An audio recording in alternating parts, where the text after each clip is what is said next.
Alright, so it's the Macintosh PowerBook 180. I got this from shopgoodwill.com.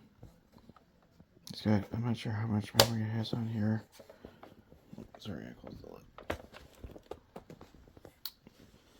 Grayscale display. Trackball, which I need to clean. Keyboard needs a little bit of cleaning, but it doesn't look bad. There's no battery on here, unfortunately. And it's a good thing because those things can actually cause corrosion. I do say there is corrosion right there. I should probably look on the inside of this too to make sure there isn't, like, that it's not worse or anything. I have to fix that too. All these feet here. There's a nice little kickstand. You got the power button. You got the interrupt button. You got the reset button. Serial ports. This one's for printer. This one's for modem. Speaker, microphone, input and output. ADB port. It's for hooking up an external SCSI hard drive. Yep. And of course it has a built-in phone modem. Over here is the AC jack. It's the jack for hooking up the charger. And then this thing right here. This is for the video. I got the little cable for it from eBay. And over on the side here is a 1.4 megabyte floppy drive. There isn't a hard drive in here. They took it out.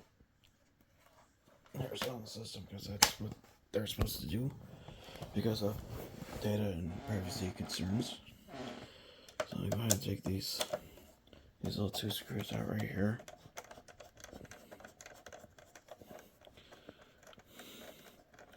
So basically this is like the 180C, except this is a grayscale display.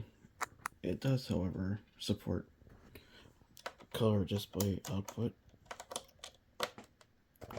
via the external port here. And memory reserves are actually some. Now these PowerBooks, before they actually developed this particular port here, is a little hack or a little third-party thing. It allows you to hook up an external monitor to your PowerBook. I'm going to look this thing up. I get this thing out of the way here.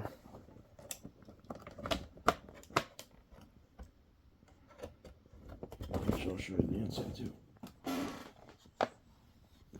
So this is the bottom side of the board. On the bottom side of the top part, I should say.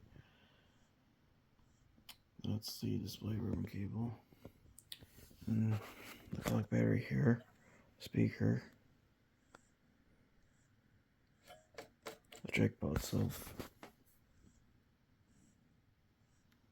So basically everything connects to this thing, and there's that little IDC cable right there that hooks onto this board here. So let me go ahead and take a look and see if there's any signs of corrosion underneath this board. I doubt there is any, but you never know.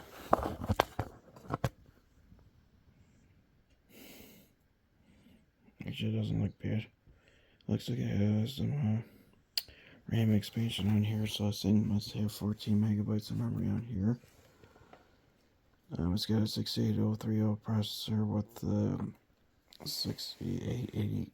882 floating point. And there's the modem right here, which back then was an option. I think maybe it was standard. And here's the SCSI port. Here it is, a 30 pin. It's actually pretty cool to see that. And then the serial ports, obviously. Like I said, this one's a printer, but this one's for a phone. Modem. Input, mic and sound output. Display port. yeah, technically. Any being SCSI bottom. A phone line system here. Yeah, phone modem. And power button. And Apple, when they built this thing, they took the liberty of putting these little buggers on here. They do need a little bit of cleaning, but it's not bad. Either there's probably an optional thing that the owner put on here or something.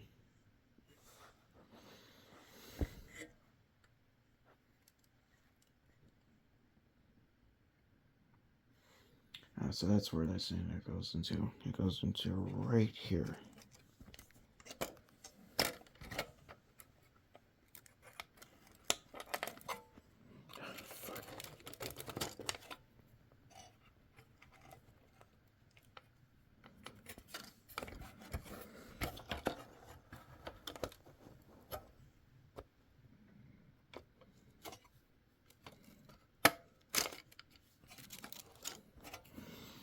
Anyway, I'll fix that with that later.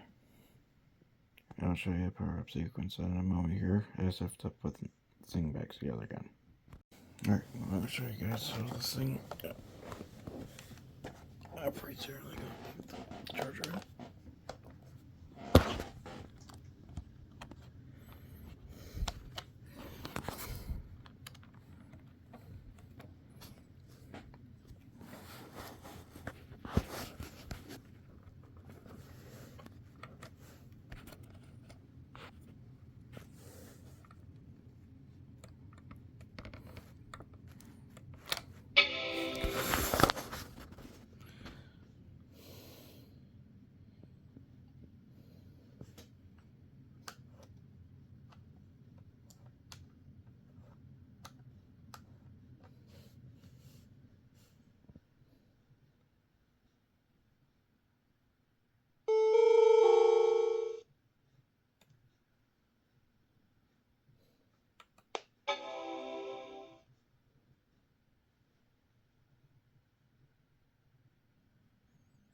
So I think I got that display issue fixed.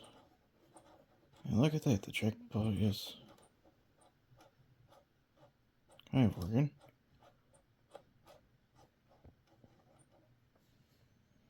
I just need to make an operating system. Diskette, I should say.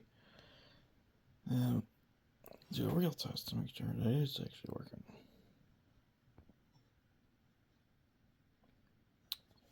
So there you have it.